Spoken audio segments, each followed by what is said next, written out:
በክርስትና ታሪክ ውስጥ እንደ ሰማዕትነት የከበረ፣ እንደ ሰማዕትነት ልብን የሚነካ፣ እንደ ሰማዕትነትም ለሰይፍና ለሞት ፊት የማይበገር ታላቅ ቃል የለም።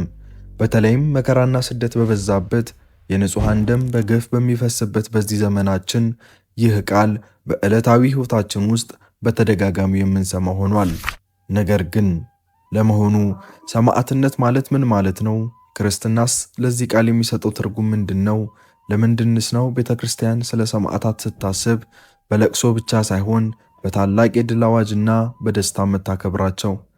ዛሬ በዚህ ሰፊ መርሃ ግብራችን ስለ ሰማዕታትነት ምንነት፣ ቤተ ክርስቲያን ስላለው ታሪካዊና መንፈሳዊ ክብር፣ ስለ ሰማዕታትነት አይነቶችና ከጀርባ ስላለው የማይናወጥ የሰማይ አክሊል በጥልቀት እንመረምራለን። ሰማዕት የሚለው ቃል የግዕዝ ቃል ሲሆን ቀጥተኛው ፍቺው ምስክር ማለት ነው። ሰማዕትነት ማለት ደግሞ ምስክርነት ማለት ነው። አንድ ክርስቲያን ሰማዕት ሆነ ስንል ስለ ክርስቶስና ስለ እውነተኛው እምነቱ ሕይወቱን አሳልፎ በመስጠት እውነተኛ ምስክር ሆኖ ተገኘ ማለት ነው። ወደ ቃሉ መነሻ ስንሄድ በአዲስ ኪዳን ላይ ሐዋርያት የክርስቶስን ትንሣኤ ለዓለም ሲያውጁ ቅዱሳት መጻሕፍት የሚጠቀሙት ምስክሮች የሚለውን ቃል ነበር። ጌታችንና መድኃኒታችን ኢየሱስ ክርስቶስ ከመያዙ በፊት ለደቀ መዛሙርቱ መንፈስ ቅዱስ በእናንተ ላይ በወረደ ጊዜ ኃይልን ትቀበላላችሁ፣ በኢየሩሳሌምም በይሁዳም ሁሉ በሰማይ እስከ ምድር ዳር ድረስ ምስክሮች ትሆናላችሁ ብሏቸው ነበር። ነገር ግን ቆየት ብሎ ክርስቲያኖች ስለ እምነታቸው መሞት፣ መታረድና መሰደድ ሲጀምሩ ይህ ምስክር የሚለው ቃል ትርጉም ይበልጥ እየጠነከረ ሄደ። ምስክርነት በቃል ብቻ ሳይሆን በሕይወት በቆራጥነትና በደም የሚገለጥ መሆኑ ታወቀ። ከዚያን ጊዜ ጀምሮ እስከ ሞት ድረስ ለክርስቶስ ታማኝ ለሆኑትና ደማቸውን ላፈሰሱ ቅዱሳን ብቻ ሰማዕት የሚለው ልዩ የክብር ስም ይሰጣቸው ጀመር። ስለዚህ ሰማዕትነት ማለት በተራ ፖለቲካዊ ወይንም ምድራዊ ግጭት መሞት አይደለም። ሰማዕትነት ማለት ስለ እውነት፣ ስለ ፍቅርና ስለ ክርስቶስ አምላክነት ሕይወትን በፈቃደኝነት አሳልፎ መስጠት ነው። የሰማዕትነትን ታሪክ ስንመለከት መነሻችን ሊሆን የሚገባው የመጀመሪያው የክርስቲያን ሰማዕት ቅዱስ እስጢፋኖስ ነው። በሐዋርያት ሥራ ምዕራፍ 6 እና 7 ላይ እንደምናነበው ቅዱስ እስጢፋኖስ በጸጋና በኃይል ተሞልቶ በሕዝቡ መካከል ታላላቅ ድንቅንና ምልክትን ያደርግ ነበር። ነገር ግን እውነቱን መቋቋም ያቃታቸው አይሁድ በነቀፋና በሐሰት ከሰሱት። ቅዱስ እስጢፋኖስ በሸንጎ ፊት ቆሞ ስለ እግዚአብሔር እውነተኛነትና ስለ ክርስቶስ አዳኝነት የመጨረሻውን ታላቅ ምስክር ሰጠ። ልባቸው በተናደደ ጊዜ በድንጋይ ሊወግሩት ወደ ውጭ አወጡት። በዚህ አሰቃቂ የሞት ራት ፊት ቆሞ ሳለ ግን እስጢፋኖስ ወደ ሰማይ ትኩር ብሎ ተመለከተ። የእግዚአብሔርንም ክብር፣ ክርስቶስ በእግዚአብሔር ቀኝ ቆሞ አየ። እነሆ ሰማያት ተከፍተው የሰው ልጅም በእግዚአብሔር ቀኝ ቆሞ አያለው አለ። ቅዱስ እስጢፋኖስ በድንጋይ እየተወገረ ሳለ የጸለየው ጸሎት የሰማዕትነትን እውነተኛ ማንነት ያሳየናል። ጌታ ኢየሱስ ሆይ ነፍሴን ተቀበል ካለ በኋላ ተንበርክኮ ጌታ ሆይ ይህንን ኃጢአት አትቁጠርባቸው ብሎ በታላቅ ድምፅ ጮኸ። ይህንን ብሎም አንቀላፋ። ይህ ነው ሰማዕትነት፣ የሚያሳድዱትንና የሚገድሉትን እየመረቀ ነፍሱን ግን ለአምላኩ አሳልፎ የሚሰጥበት የፍቅር ጥግ። ከእስጢፋኖስ በኋላ የነበሩት ቅዱሳን ሐዋርያትን በሙሉ ማለት ይቻላል ይህንን የሰማዕትነት ጽዋ ጠጥተዋል። ቅዱስ ጴጥሮስ በሮማ አደባባይ ከጌታዬ እኩል ቀጥ ብዬ ልሰቀል አይገባኝም በማለት ዘቅዝቁኝ ብሎ በመስቀል ላይ ተሰቅሎ አልፏል። ቅዱስ ጳውሎስ በኔሮን ዘመን አንገቱን በሰይፍ ተቀልቷል። ቅዱስ ያዕቆብ በሰይፍ ተገድሏል። ቅዱስ ቶማስ በጦር ተወግቷል። ሐዋርያቱ ይህንን ዋጋ የከፈሉት ስላልቻሉ ወይንም ረዳት ስላጡ አልነበረም። ያዩትንና የዳሰሱትን የትንሣኤውን እውነት በደማቸው አትመው ለትውልድ ለማሳለፍ እንጂ። እነርሱ በደማቸው የጻፉት እምነት ዛሬ እኛ ጋር ደርሷል። የቤተ ክርስቲያን አባቶችና ሊቃውንት ሰማዕትነትን ሰፊ በሆነ መንገድ ይተነትኑታል። ሰማዕትነት ማለት በሰይፍ መታረድ ብቻ አይደለም፣ በሕይወት ዘመንም የሚኖር መሥዋዕትነት አለ። በመሆኑም ሰማዕትነትን በሁለት ታላላቅ ክፍሎች ይከፍሉታል። የቀይ ሰማዕትነት ወይንም የደም ሰማዕትነት ይባላል። ይህ እምነትን ባለመካድ ስለ ክርስቶስ ፍቅርና ስለ ወንጌል እውነት ሲሉ በሰይፍ፣ በእሳት፣ በስደት፣ በስለትና በተለያዩ አረመናዊ ግፎች ሕይወትን አሳልፎ መስጠት ነው። ይህ ሰማዕትነት በአንድ ጀንበር ወይንም በአንድ ሰዓት ውስጥ የሚፈጸም ነገር ግን በታላቅ ጽናት የሚደመደም የመስዋዕትነት ቁንጮ ነው። ሰሞኑን በአርሲ ምድርና በተለያዩ አካባቢዎች ያየናቸው በገዛ ቤታቸውና በቅዱስ መቅደስ አካባቢ ያለምንም ጥፋት የታረዱ ንጹሐን ወገኖቻችንን የከፈሉት ይህንን ዋጋ ነው። እነርሱ በሰይፍ ፊት ቆመው እምነታቸውን አልካዱም። ኦርቶዶክስ ነኝ ማለታቸው ክርስቶስን ማምለካቸው ያመጣባቸውን መከራ በጸጋ ተቀብለው ደማቸውን አፍስሰዋል። ይህ ደም መሬት ላይ ፈሶ የሚቀር ሳይሆን በሰማያዊ መዝገብ ላይ በወርቅ ቀለም የተጻፈ ታላቅ ምስክርነት ነው። ሁለተኛ የነጭ ሰማዕትነት ወይንም የህሊና የዕለት ተዕለት ሰማዕትነት ይባላል። ይህ ደግሞ ደም ሳይፈስ ሰይፍ ሳይመዘዝ በየቀኑ የሚኖር የቅድስናና የንጽህና መስዋዕትነት ነው።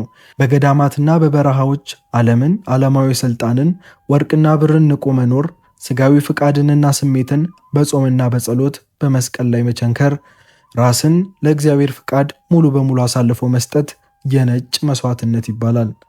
ይህ ሰማዕትነት በዓለም ውስጥ ለምንኖር ለእኛ የሚሰራ ነው። በቢሮ፣ በትምህርት ቤት፣ በማህበረሰቡ መካከል ስንኖር ሐሰት እንዳንናገር፣ ጉቦ እንዳንቀበል፣ በሰዎች ላይ ግፍ እንዳንሰራ ስትከለከልና በዚህ ምክንያት መገለል፣ ስድብ ሲደርስብህ ያንን መከራ ስለ እግዚአብሔር ስትል በትዕግስት ስትወጣው አንተ የነጭ ሰማዕትነትን ዋጋ እየከፈልክ ነው። ክፉውን በክፉ ሳይሆን በበጎነት ማሸነፍ፣ የክርስቶስን ፍቅር በተግባር ማሳየት የዕለት ተዕለት ሰማዕትነት ነው። ለመሆኑ ክርስትና ለሞትና ለሰማዕትነት የሚሰጠው ትርጉም ምንድን ነው? ለምንድን ነው ዓለም ስትደነግጥ ቤተ ክርስቲያን ግን የምትጸናው? እዚህ ጋ ነው የክርስትናና የዓለም መነጽር የሚለያዩት። ለዓለም ሰዎች ሞት ማለት ማብቂያ ነው፣ ውድመት ነው፣ ሽንፈት ነው። አንድ ሰው ሲገደል ጠላቶቹ ያሸነፉ ይመስሏቸዋል። ነገር ግን በቤተ ክርስቲያን መነጽር ሰማዕትነት ማለት ታላቅ ድል ነው። ሰማዕታት ተሸናፊዎች አይደሉም፣ እነርሱ ፍጹም አሸናፊዎች ናቸው። ሰማዕታት የሚገደሉት ሊያጠፏቸው በሚነሱ አካላት ቢሆንም እነርሱ ግን በፍቃዳቸውና በእምነት ጥንካሬያቸው ሕይወታቸውን ለእምነታቸው አሳልፈው በመስጠት ሞትን ራሱ ያቀሉታል። ሥጋን የሚገድሉትን ነፍስን ግን መግደል የማይቻላቸውን አትፍሩ የሚለውን የጌታን ቃል በተግባር ያሳያሉ። ነፍሴን ልትወስዷት ትችላላችሁ፣ እምነቴን ግን ለአፍታም አታገኟትም የሚል የሰማያዊ ጀግንነት መገለጫ ነው። ጌታችን በዮሐንስ ወንጌል ላይ ነፍሱን ስለ ወዳጆቹ አሳልፎ ከመስጠት የሚበልጥ ፍቅር ለማንም የለም እንዳለ፣ ሰማዕትነትም ለአምላክና ለእምነት የሚገለጽ ከሁሉ የላቀ በምድር ላይ ወደር የሌለው የፍቅር ማረጋገጫ ነው። በዮሐንስ ራእይ ላይ እስከ ሞት ድረስ የታመነ ሁሉ የሕይወትንም አክሊል እሰጠዋለሁ ተብሎ ተጽፏል። ሰማዕታት ምድራዊና ጊዜያዊ የሆነውን ዛሬ ኖረው ነገ የሚጠፋውን ሕይወታቸውን ሰጥተው ዘላለማዊና ሰማያዊውን የማይረግፍ ክብርና አክሊል ይወርሳሉ። ስለዚህ ዛሬ በዘመናችን በአርሲም ሆነ በተለያዩ አካባቢዎች ዋጋ የከፈሉ ቅዱሳንን ስናስብ የምናዝነው ስለ እኛ ማጣት እንጂ ስለ እነርሱ ክብር አይደለም። እነርሱ ካለቀሰችና መከራ ከመዛባት ምድር ወጥተው ሕመም፣ ሐዘንና ዋይታ ወደሌለበት ወደ እግዚአብሔር መንግሥት በክብር ተሻግረዋል። ሰማዕትነት የቤተ ክርስቲያን ጌጥ ነው። እርሷን ከምድር ወደ ሰማይ የሚያገናኝ የወርቅ ድልድይ ነው። የተወደዳችሁ የቅድስት ቤተ ክርስቲያን ልጆች፣ የታሪክ መዛግብት በሙሉ የሚመሰክሩለት አንድ ታላቅ እውነት አለ። ቤተ ክርስቲያን መከራ በበዛባት ቁጥር ይበልጥ ታብባለች። አሳራጆቿ ሊያጠፏት ሰይፍና እሳት ይዘው ሲነሱ፣ እርሷ ግን በሰማዕታቷ ደም እየለመለመች ይበልጥ ስር እየሰደደች ትሄዳለች። የታላቁ የቤተ ክርስቲያን አባት ንግግር ዛሬም ሕያው ነው። የሰማዕታት ደም የቤተ ክርስቲያን ዘር ነው።